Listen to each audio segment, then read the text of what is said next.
amongst the punditry, it's Kirby Smart. You got to get it done. You got to get it done this year. If you don't do that, then we're going to start writing our comments about how you can't develop talent. You can recruit, but you can't develop. Even though the number of 3-stars and guys like that he's put in the NFL would attest to the fact that Kirby can't develop talent, or at least folks on his staff can. Amongst the fan base, it is just a 41-year nightmare about not being able to get to the not getting a title. I mean, there's a certain portion of the fan base that can't enjoy any good news. So, hey, look, this kid just committed to Georgia. Well, are we going to win a championship?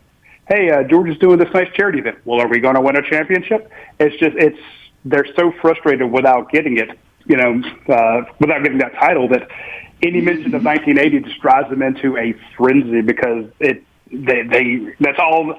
Even the teams that they beat, if they're arguing with a Tennessee fan or a Florida fan or an Alabama fan, it gets thrown in their face and they just lose their mind. But that is a very small portion of the fan base, but a vocal one. The vast majority of the fan base understands that if you've had 3 number 1 rated recruiting classes and you've got Kirby Smart, who's able to bring in very good coaches, is a good coach himself, even if you don't get it done this year, then you are still going to be in it next year. It's not like if you don't get it done this year, okay, now you're not even going to be in the top 25 for the rest of Kirby's tenure. It's just stupid. So this year is big because you have an easier schedule. Yeah, you start with Clemson, but the rest of that schedule is not exactly a murderer's row.